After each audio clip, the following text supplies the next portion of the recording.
Welcome to LiveDaf, your online Daf Yomi Shir. Shalom Aleichem and welcome back to today's Daf Hayomi, Maseches Zevachim Daf Tes Zayin. We begin on Tes Vav Amud Beis, 3 lines off the bottom. The Mishnah gave us a list of various individuals who may not approach the Avodah in the Beis HaMikdash. They may not process karbanos. So if they work in the Beis HaMikdash, not only are they transgressing a violation, but the actual work becomes mechulal, becomes disqualified, becomes pasul. The first fellow on the list is a zar, a stranger, a non-kohen. So a regular, ordinary Yisrael, he's not allowed to do the avodah. So aside from shechita, which anybody can do, but past that point, Kabbalah, and so on, a zar may not engage in. And if he does, the avodah, the work becomes mechulal. It becomes pasul. How do we know that in fact a zar may not do avodah and that it becomes pasul? So we had one pasuk yesterday. It was v'yinazru b'kosher b'nei Yisrael. Keep away, b'nei Yisrael, keep away from karbanos, lest you be mechalel the karbanos, because as the pasuk continues, v'lo yechalalu, otherwise you're going to be mechalel. Here comes yet another source, based on logic, based on a kal v'chomer. Devei Rabbi Shmuel Tana. How do we know that a zar is mechalel the avodah? He disqualifies the work that he does. Asya b'kal v'chomer, it comes through a kal v'chomer. Mi ba'al mum, starting point is a kohen who has a blemish, who is not meant to do avodah. If in fact he does avodah, the pasuk clearly says it becomes mechulal. The pasuk says, Mum boy v'lo yechalel es mikdashi. If he does, it becomes mechulal. So that's the starting point. And from there we will learn zar as well. Ma ba'al mum. Since by a ba'al mum, despite the fact that he can eat the carbon, Rashi says, even kachei kachim, the highest level of karbanos, even a kohen who's a ba'al mum, although he may not work, but he can consume, he can eat like any other kohen. So despite his apparent advantage, im avad chil, but if he proceeds and does work, it becomes mechulal. Certainly a zar who has no business even eating these karbanos, certainly if he works, it becomes pasul. Zar she'ena ichl, a zar who cannot eat, ena din, wouldn't it lend to reason that she'im avad, that if he in fact worked, chilel, he will disqualify the avodah and the carbon. Well, how could you compare one to the other? Mal balmum, perhaps a balmum stands higher and is more strict and severe. Shekein asabay karev, because the Torah regards the item that's being offered, meaning the carbon itself, may not be blemished as well. So we see the concept of blemish extends not only to the person itself, but over to the animal too. Karev is kim makriv, like the kohen doing the avodah. They both have to be unblemished. So it's a more greater, has a greater encompassment. It's more greater in scope, right? It's a bigger isser. So perhaps this type of disqualification is worse off than a zar, who only applies to the fellow doing the work, doesn't apply to the material being offered itself. So how could you compare zar to balmum? Well, tama yechiach, we can undo that argument by looking at a tamei. A kohen who was tamei, we had the pasuk yesterday, right? It was part of that pasuk of v'yinazru b'kosher b'nei Yisrael. When you are tamei, you shouldn't be doing avodah. And in his case, it's limited to the person. It doesn't extend to the animal as well. So just like if he does avodah, it becomes mechulel. Likewise, the zar, tamei yechiach. So tamei undoes that argument that you have presented as an impediment, as a barrier between ba'al mum and the zar. Well, the ba'al mum is a greater isser, has a broader scope. Tamei doesn't have that element, and still is going to be mechalel. So that allows us to learn from the kal v'chomer, from the ba'al mum. Says the Gemara, 1 second, but tamei is also different. Tamei also has an added element of severity. Mala tamei, shekein tamei. When a person's tamei, if he touches something, right, the tumah transfers. So since tumah, by definition, is a spreadable concept. So perhaps it's more severe than Zar. Baal Mum Yechiach. That could be, that argument could be undone. Can be negated by taking a look back at the Baal Mum, which doesn't have this idea of spreading and affecting others. And still, a Baal Mum who does work, he's Mechala.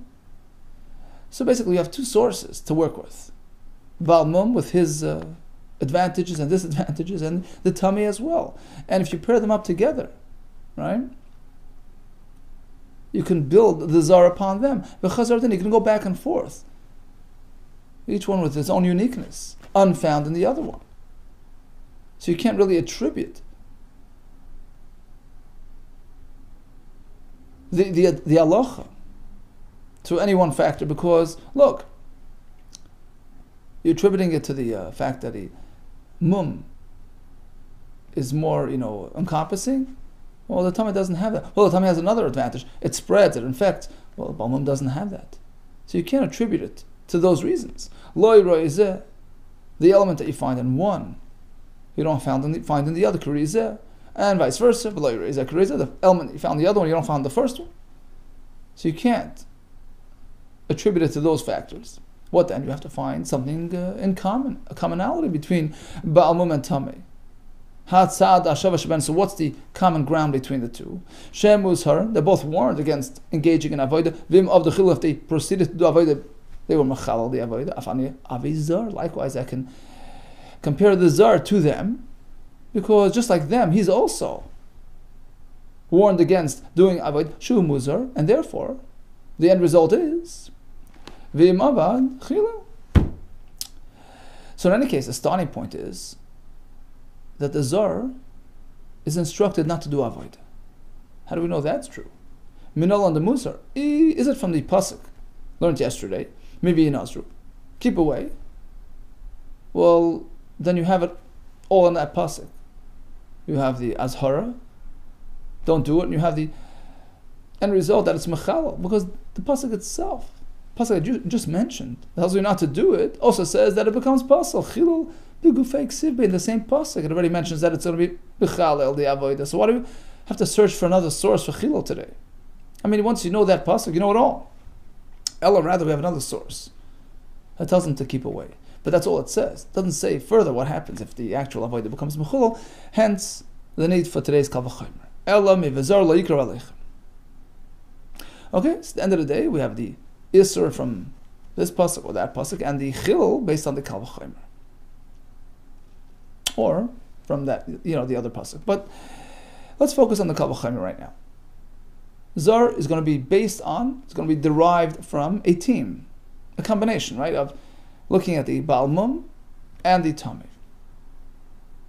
The commonality between them being, don't do Avodah, and if you do, it's Mechul, likewise is Zar. 1 second, you can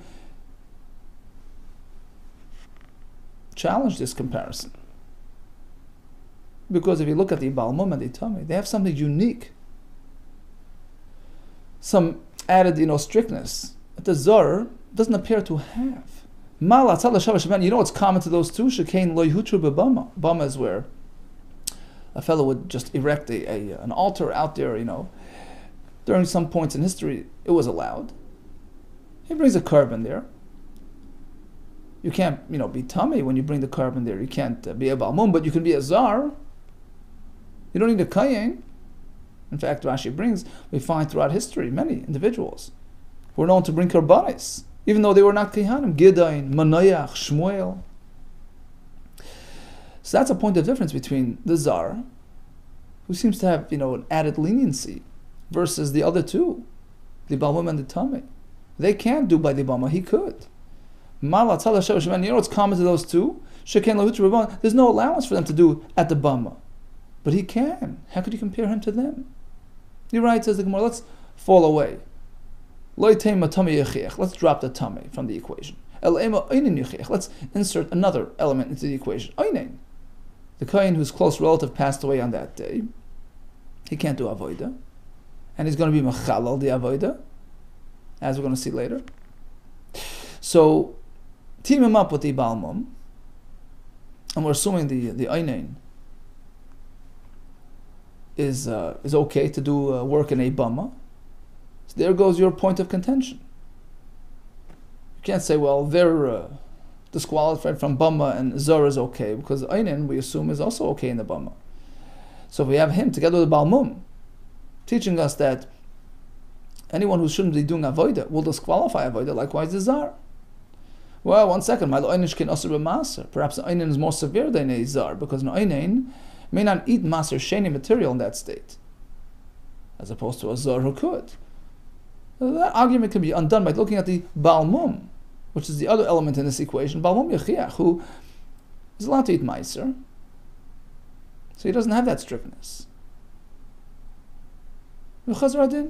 So we're going to go back and forth, like a ping pong, between the balmum and the einin. The element of strictness you find in one, you don't find in the other, and vice versa. Because although the einin has the issue of maser, balmum doesn't. Although the balmum is a concept that applies to the animal as well, einin doesn't. So back and forth, and we'll have to find a hatzala shabashabehen, shemus haran. They're warned against doing work, and if they do, they make it possible. Likewise, these are. Well, Chanam Lifrach says the more, what do you gain by switching out the tamei and substituting him with the einin? Hachanam Lifrach still asks the same question. The Gemara is assuming that an einin is disqualified, unsuitable for a bama carbon. So basically, we have the same question again. Now as well, you can ask the same question as before. You know it's common to the balmum and to the einin. They can't serve in the bama as opposed to a zar who could. How could you compare him to them? Maskefla Rav Sama Braid the Rava. So he says no. Uman leimalon. Who's to tell us the einin asur bama that you can't have an einin serve at a bama? Dimoshav perhaps he can serve at a bama. As Rashi says, the pasuk by einin speaks specifically about the migdash. Umina migdash leyetze, right? So the kohen gadol should not leave, should continue, even though he's an einin, but an ordinary kohen should leave. So the reference here is the migdash. But if it's in a non-migdash setting, perhaps an einin is okay, and we're assuming he is. So you can't use that factor as an argument. At the end of the day, we can now compare the zar to the other two items, to the balmum and the einin. Because the commonality among them is you can't do work, and if you do, it becomes possible. Likewise, the zar. You'll ask the zar can do work in the bama, they can't. Well, einin could.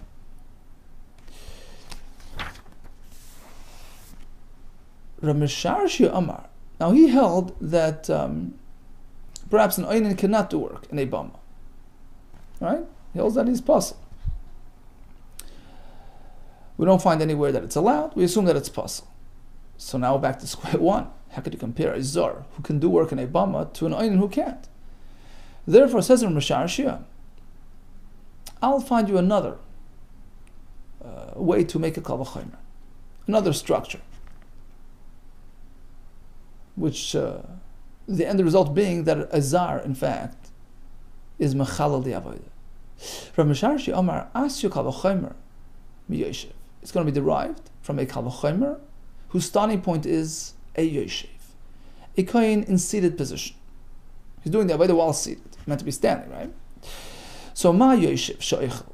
If a yoshev who's allowed to eat karbanis while in seated position, im avad chilo, nevertheless, if he does avodah in that state, it's mechalel. I think more later will give us the source for that. So that's the starting point. A yoshev who's avad chilo, certainly a zar who can't eat kachi kadashim.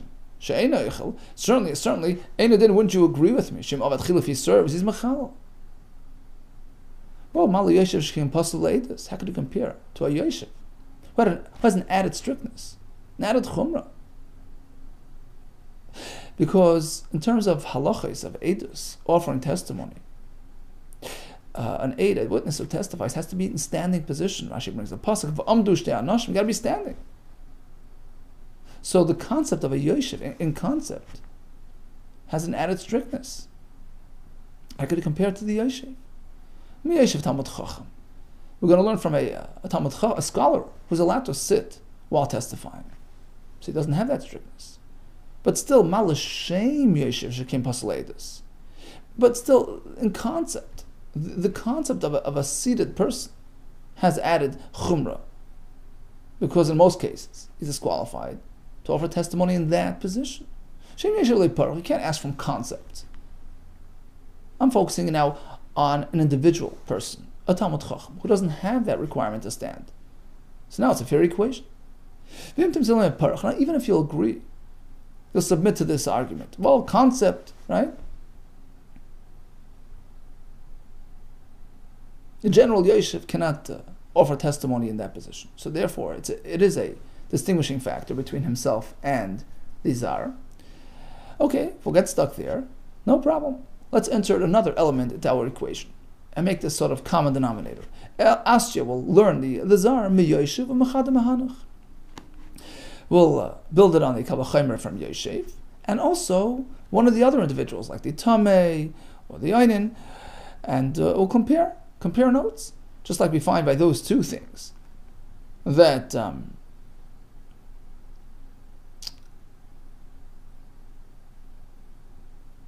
they are a puzzle if they do avodah.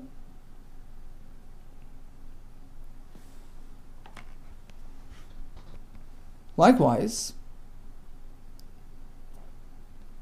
the Zar.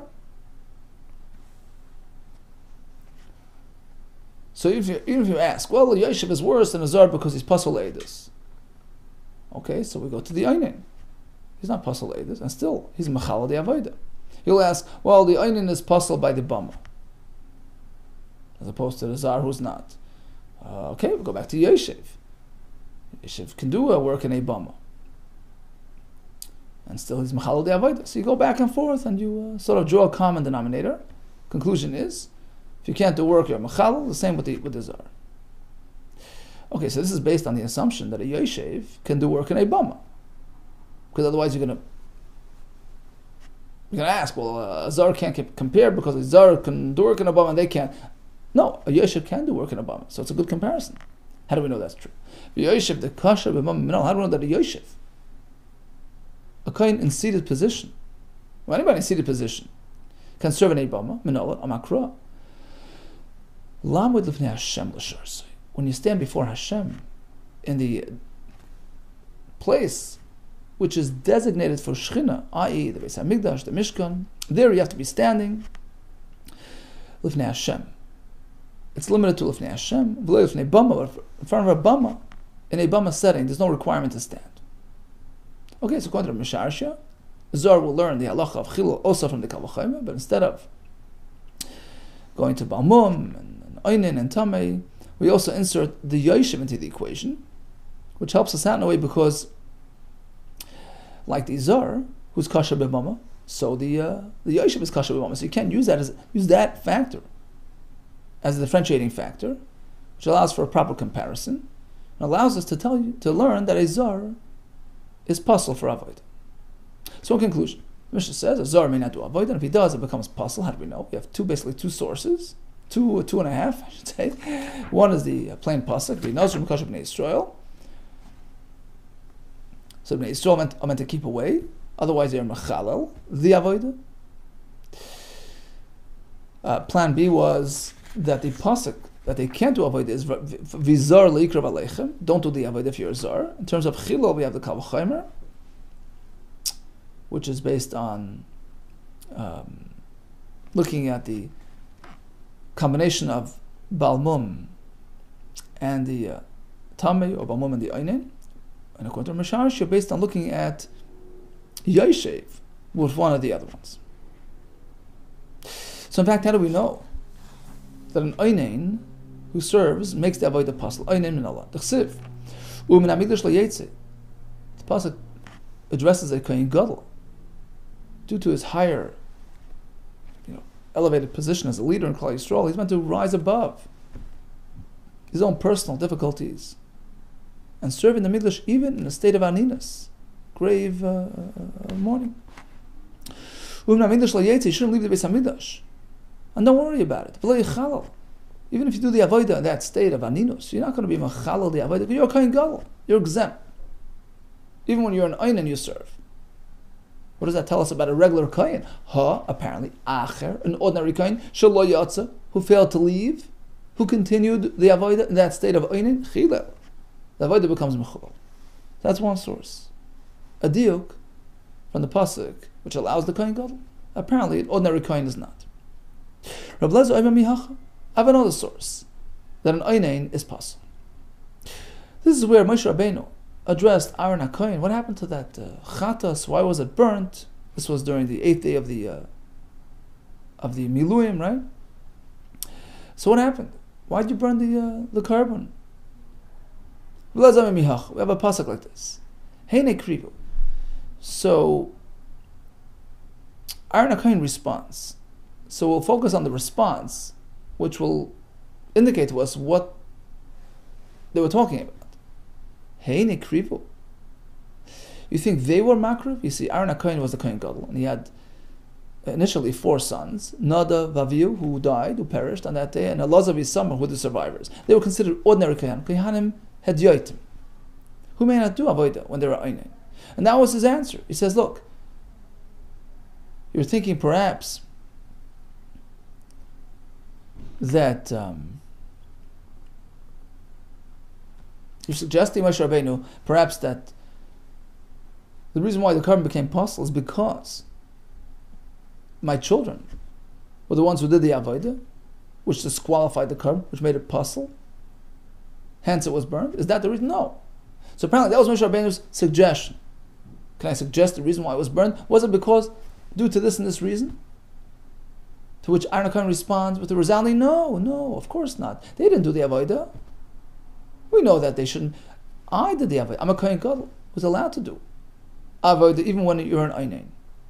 Heine krivu, ani krafti. I was the one who was makriv. Oh, what do we see from this exchange? Mechlal, apparently we see the inu akriv shaper is starov. That if in fact my children, they would have done it, that would explain, that would justify why it was burnt. Oh, so we see that a kohen who does avodah when in a state of oinen makes the carbon pasul. So this is in addition to the pasuk we had before.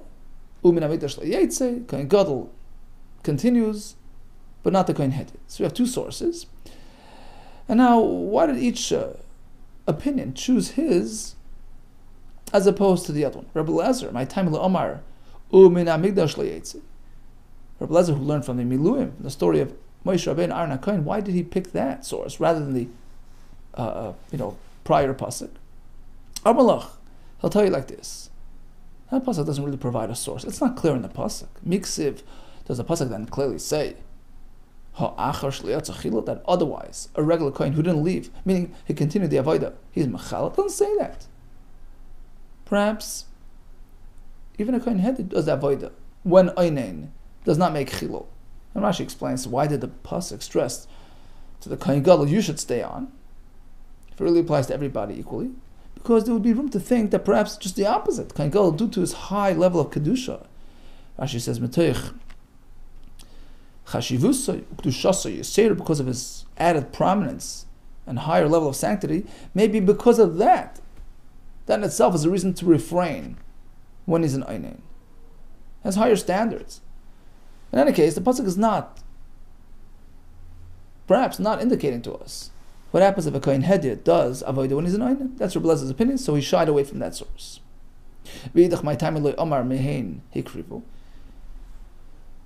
Now the first opinion, why did he choose that as opposed to learning from Heine Krivu, Aaron HaKohen's response? Because he held that there was nobody alluded to anything with einin. It was burnt because it got tummy. Some tumah touched the flesh of the basar. There was no discussion of aninas at all, so it's not part and parcel of that exchange at all. It doesn't relate to it. So how do we know einin disqualifies the avodah? Either the pasuk with the implication to the kohen hedid, or based on Aaron HaKohen's response to Moshe Rabbeinu, which indicates to us what the initial suggestion was, that an einin would make something pasul. Here comes yet a third source based on a kal v'chomer. The Veda Bishmol Tana, Asher b'kal v'chomer. Again, the base point here is Ba'almum. Mi Ba'almum. Uma Ba'almum. If we find that a kohen is blemished, can still eat karbanis, but still, if he does avodah, it becomes mechulal, im avad chilal. Certainly an einin she'ein eichel cannot eat karbanis. Rashi says, pasuk lo ichalti b'einim imenu. He can't even eat meiser. Certainly not karbanis. So that's out. Wouldn't you agree that if he does avodah, it becomes mechulal? She'ein odin shem avad chilal. No, how could you compare? Mal balmum. This is similar to the earlier Gemara. Balmum perhaps is more severe, more strict. It's a broader isser. Shekein asa by craven, kima craven. It applies to the craven, to the material, to the carbon itself. Also cannot be blemished, just as the makriv has to. So, perhaps due to its greater scope, it's more severe. Zarichiach. Okay, take a look at the zar, the non-kohen. That undoes this argument. It doesn't apply to the animal, and still he shares the same fate. He's mechal. Mal azar shkein ein lo takana. Well, a zar perhaps is worse, because there's no way of fixing a zar. Once you're a zar, right? But as opposed to the einin, it's just a one-day state of affairs. It's a temporary, state. Perhaps it's not as severe. Balmum yichiach, that is undone by looking at the balmum, which Rashi says can be corrected, once the blemish goes away. So we go back and forth. The component you find in the balmum, you don't find by the einin, and vice versa. What's the commonality between the einin and the balmum? They're told to refrain from karbanis, and if they proceed, they are machal. Likewise, I can import the einin into this equation. Shem Muzer, he's not meant to do the avodah. Therefore, if he proceeds, it makes it mechulal. Hey, Muzer, where's the warning? Is it from the pasuk umin hamikdash le'yetzei, which we explained before? If that's the source, then you have it all in that pasuk. Don't do it. If you do it, you're mechalal. Why do you have to look for another source for chilul? You don't have to separate the factors. Chilul b'gufei ksibe, in that same pasuk, it indicates that he's mechalal. Ella rather mehein hekrivu. It's from the other pasuk, where Aaron HaKohen responds to Moshe Rabbeinu, and he clarifies that they did the avodah. I did it, not them, because savar nisrafa, and this shita will hold. And in fact, the issue of einin did come up for discussion. So when he told Moshe Rabbeinu was burnt because of aninus, he thought they meant it was because they were makriv as einin, and that was reason enough to make it puzzle. It turns out that it wasn't so. Really, Aaron HaKohen, who was the Kohen Gadol, did the akrova, so that's safe. But because there was nobody to eat it, because they were all in a state of anis, they couldn't eat karbanos, as we said before. So because it was just sitting around, it was sort of left, and unsupervised, and it became tummy. But in any case, you see from there that one who's an einin, a regular kohen who's an einin, may not do the avodah. And regarding the chilul element, that we have the kal v'chomer. From where? From balmum, a combination of balmum and the zar. Continues the Gemara 1 second. It's not a good comparison. Ikal mifrach, you can refute this comparison. Ma latzal shashman. You know what's common to those two? Shekain lo yuchu michloloi. Both the balmum and the zar never have exceptions. There are no scenarios where they can serve, as opposed to a einin who has exceptions, i.e., a kohen gadol may serve even when he's an einin. Perhaps he's not so severe as the other ones. That argument could be undone by looking at a tummy, a kohen who's tummy. That will undo and disprove this point, because we do find that a tummy also allows for exceptions. Rashi brings, when it's a carbon tzibur, a public carbon, that can be processed even when they're a tummy. Right? Even a kohen who's tummy can do a carbon tzibur. And despite that apparent exception and leniency, he's mechalal. A tummy is mechalal if it's a private carbon. So basically you can pair together the tummy to the balmum to the zar, and sort of combine them all to provide a basis for the einin as well. Well, malatami shekem matami. Tummy is way off, way worse. He's matami things. So perhaps because of that added dimension, he's worse. Hanachechichu. That will be undone by looking at the other factors in the equation. The balmum, he's not doesn't spread. Neither does the einin. So you go back and forth. You find something unique in this one, but you don't find it in the other one. So you can't sort of attribute it to this reason because it's not found in the other one. What's common to all of them? Shemusharan. They must refrain from doing avodah. And if they do, it becomes puzzle. Likewise, the einin. Says the Gemara, hold it. But you can still distinguish between the einin and these three. The three are balmum, zar, and the tummy. Why? V'lifrach malatzad hashava shaban. You know what's common to all three? Because even the tummy that has exception, that allows for sometimes, it's only if it's a carbon tzibur, as we explained. But if it's a carbon yachid, even if he's a kohen gadol, if he's tummy, he cannot process the carbon yachid. As opposed to the einin, who's trying to learn from them, that would allow for exception, even by carbon yachid. If you're a kohen gadol, you can do any carbon when you're an einin. Right? Sheken lehutru mechlalan, it's a kohen gadol b'carbon yachid. All three that are serving as the basis for this kal v'chomer and a source for the einin, all three don't have exceptions regarding carbon yachid. So whether it's a balmum, zar, tameh, even as a kohen gadol, if it's a carbon yachid, you got to stop.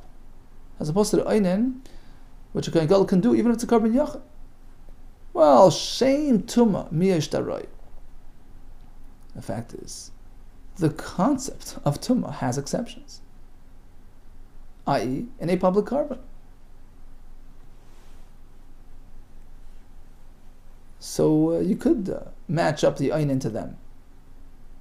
So despite the einin having exceptions, so do they, i.e., the tuma within this equation has an exception, allows for a heter. So it's a fair comparison, fair connection. Hence we know a kohen who's an einin, a regular kohen, does avodah, becomes mechulal. Rav Mishar Shamar, he says, look, I want to bring the yoshev into the equation. Which is very similar to the Gemara before. He said, I'll give you another possible kal v'chomer, serving as the basis, as the source for the einin b'mechalal.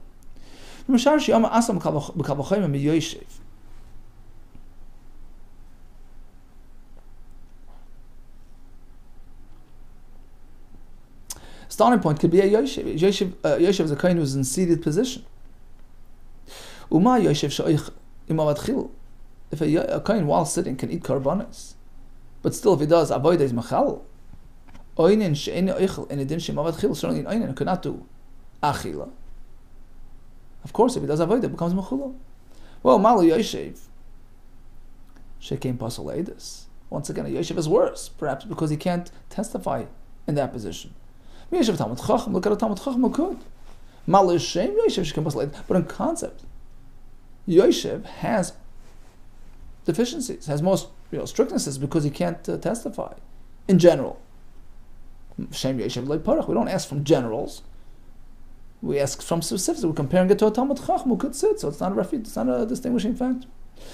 And even if you'll submit to this distinguishing factor,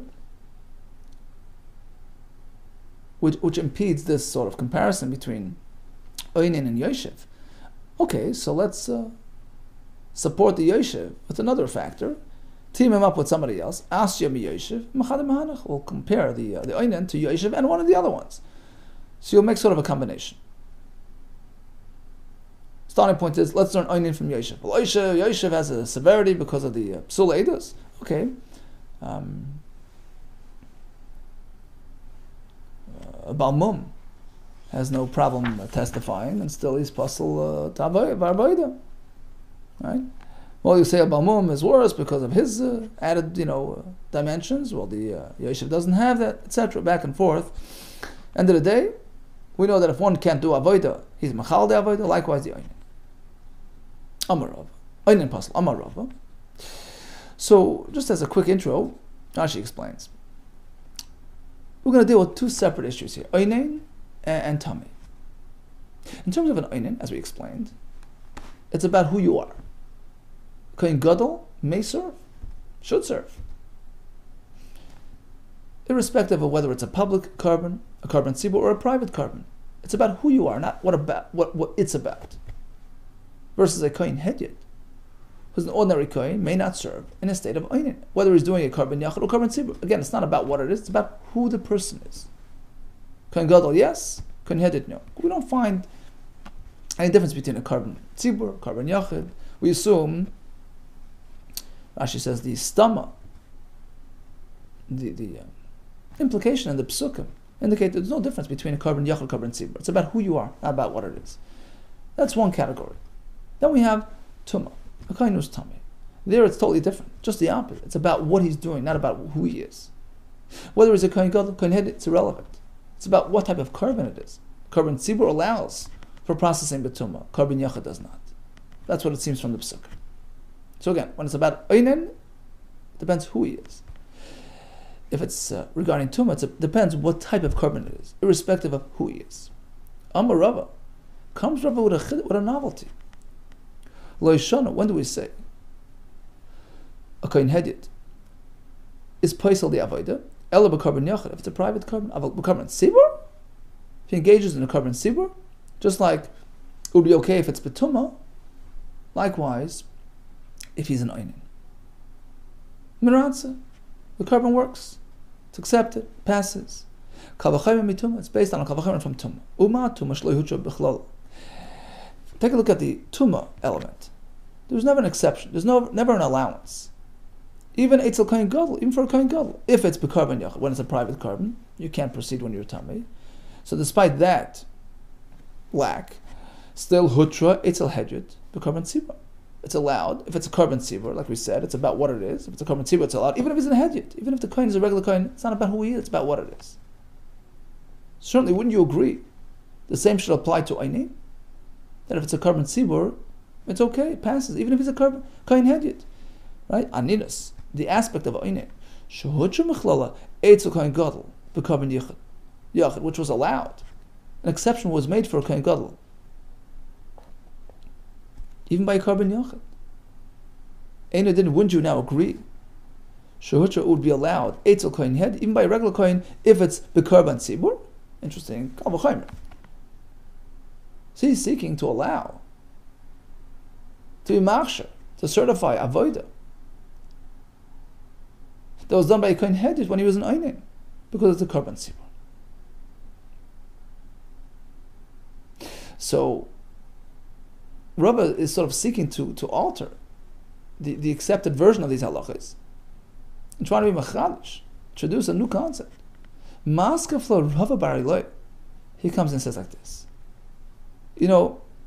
Once you're going to challenge the conventional assumptions regarding these halachas, that einin it's about who he is, and tumah it's about what it is, if you're going to shake that up, there's no end in sight, because once you start questioning these various factors and altering them, you're just going to generate confusion, utter confusion. Why? Because just as you had presented a kavachaymer in one direction to produce a very specific result, I could present no less than 3 possible novelty kavachaymers, which are pretty much going to self-contradict each other and just generate pandemonium. It's just going to be pandemonious, because we're not going to have any way to figure out which way to go. Rather, he says, instead of questioning the accepted, principles, let's just leave it as it is, the way we understand from the psukim, without introducing new kal v'chayros. So number 1, he says like this: I can suggest that lo tutur aninus etzel kohen gadol. Even if he's a kohen gadol, perhaps he cannot work as an einin if it's a private carbon, the carbon yachid. Why? Based on the following interesting kal v'chayros. Here goes. Uma tuma shutru. Etzel kohen hedyot b'tzibur. When a kohen is tummy, even if it's a regular kohen, he can do it. If it's a public carbon, so he has that advantage. Still, despite tuma having this added, allowance, still, lo yuhutra etzel kohen gadol b'carbon yachid. It's not allowed by a carbon yachid, even if it's a kohen gadol. Certainly aninus. which seems to be more strict in a way. Shloi hutra etzel kohen hedid b'korban tzibur, which we assume a kohen hedid cannot do, even if it's a public korban. Certainly, einay din shloi tuter etzel kohen gadol b'korban yachid. Aninus should not be allowed even by a kohen gadol if it's a korban yachid, based on this logic. So basically, we're limiting. We're going to suggest that a kohen gadol, when he's an ein, he can only do work in a korban tzibur, not a korban yachid, which is contrary to accepted, halacha. Next idea, number 2, v'tutar tuma etzel kohen gadol b'korban yachid. Perhaps now I can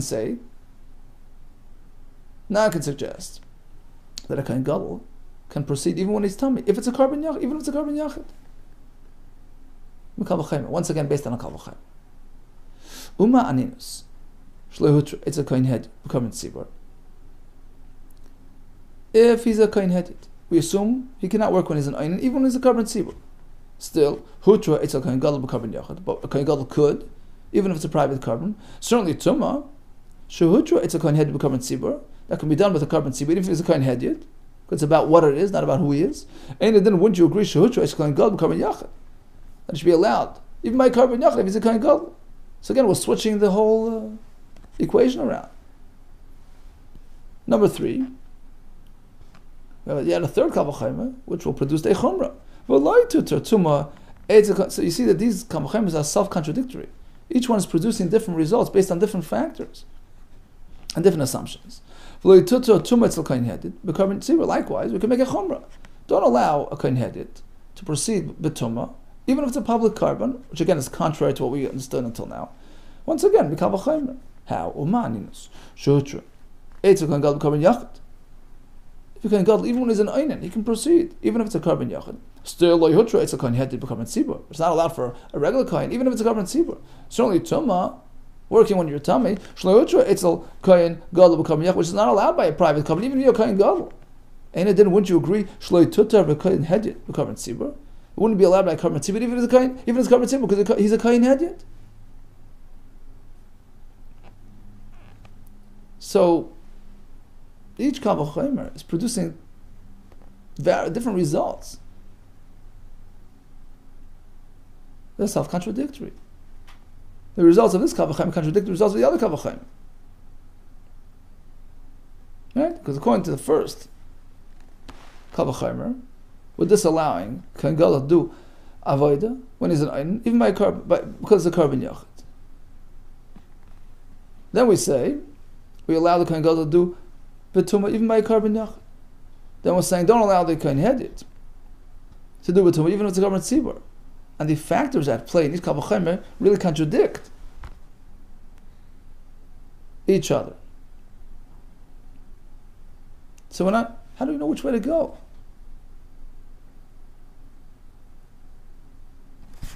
Ella, mifrach hachi. So you can go this way, you can go this way. With each track taking you in a different direction. Inevitably, that's not the way to go. Rather, let each halacha stay in its place, the way it was understood from the psukim. Take u'beduchtei, leave it in its place, let it sit in its track. As Rashi explains, the psukim are indicative of a certain, direction.